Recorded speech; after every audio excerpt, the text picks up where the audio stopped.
Balaa linaanzia ndani ya jumba la kitajiri. Mwanamke mmoja anayefahamika kama G alikuwa akitembea ndani ya nyumba yake. Kwa bahati mbaya sana akajikwaa katika stuli ambayo ilikuwa imeachwa na wafanyakazi. Alipiga kelele nyingi sana, mjomba wake pamoja na nyomi la wafanyakazi wote wakawa wametimba eneo la tukio. Akauliza ni nani aliyekuwa amenitegeshea stuli ili niweze kuanguka, na nikimgundua mtu huyo basi naahidi adhabu kali juu yake. Hata ningekuwa mimi juu ya adhabu kali nisingejitokeza. Ndivyo ilivyokuwa, hakuna mfanyakazi alichomoka hata mmoja. Hasa jeuli ya mwanamke huyu anayefahamika kama G ambaye ni kipofu wa macho alifukuza wafanyakazi wote kwa siku moja.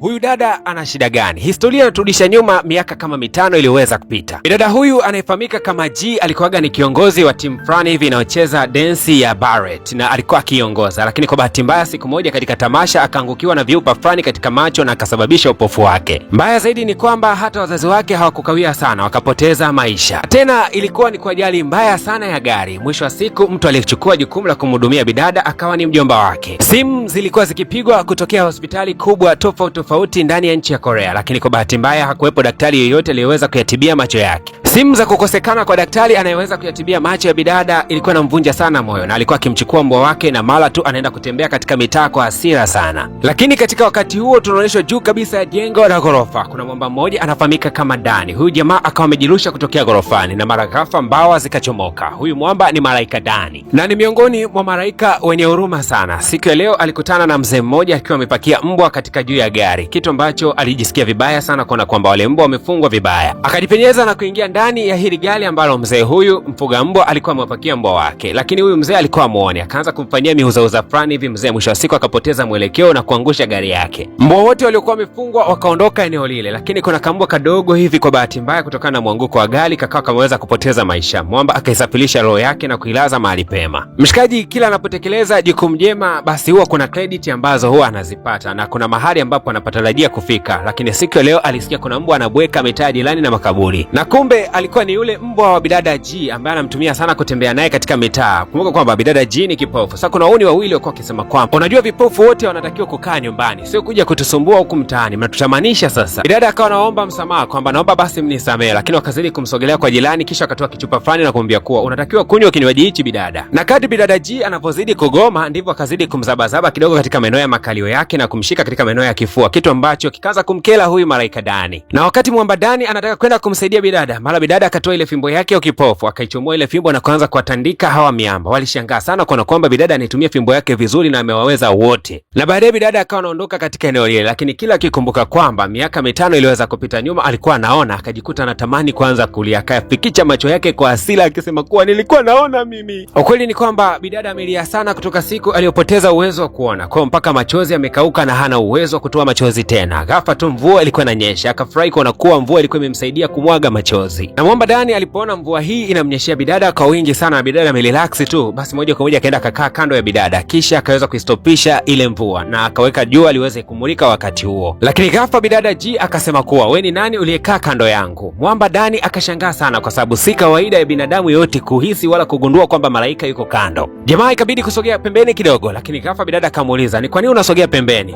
Mwamba kabaki anashangaa mdomo wazi. Na kisha bidada kwa hasira akanyanyuka na kusema kwamba usidhani kwa sababu siwezi kuona basi siwezi kufanya kazi viungo vyangu vingine. Ukweli ni kwamba ninahisi kabisa kwamba kuna uwepo wa mtu kando yangu. Mwamba alikuwa kimya tu, akajaribu kuuliza hivi unasikia sauti yangu? Bidada akasema kwa hiyo nisikusikie kwa sababu gani? Na kusikia vizuri tu, kwani uko hapa kando yangu? Malaika Dani alipigwa na butwaa kwa sababu kutokea dunia ilipoweza kuumbwa hakuna binadamu aliyewahi kumuona, kumuhisi wala kumsikia. Ni kwa mara ya kwanza katika maisha yake. Alafu bidada naye alivyo na mashauzi akamwambia kuwa toka hapa kando yangu kwa sababu sihitaji kukaa na mtu yoyote. Mwamba kauliza akasema kwamba ina maana hichi kiti kimetengenezwa kwa ajili yako? Hichi kiti bana kimetengenezwa na serikali. Bidada G ana mdomo mchafu sana, akamfungukia maneno machafu Mwamba mpaka matusi ya nguoni. Jamaa kabaki anafumba mpaka mdomo. Unamtukana malaika, kimoyomoyo anajiongelea, lakini mwisho wa siku bidada akamvamia na kuweza kumkunja. Bado Mwamba Dani akazidi kushangaa kuona kwamba kuna binadamu mwenye uwezo wa kumshika katika maisha haya. Mwamba alipigwa na butwaa sana. Wafanyakazi wa ndani walikuwa wametawanyika kwenda kumtafuta bidada kwa sababu alikuwa ametoweka ndani ya nyumba kwa hasira, wakaweza kumkuta huko katika maeneo ya kupumzikia. Lakini huyu dada alipoweza kufika, alimkuta bidada anahangaika katika kiti anamtafuta mtu aliyekuwa amekaa kando yake. Huyu mwanamke anayefahamika kama Batra alikuwa yuko kando hapa, akabaki anashangaa kuona kwamba haya matukio mbona siyaelewi kabisa, bidada anahangaika kutafuta nini pale. Lakini mwisho wa siku bidada akaweza kuikuta leso, na kumbe hii leso wakati Malaika Dani anakunjwa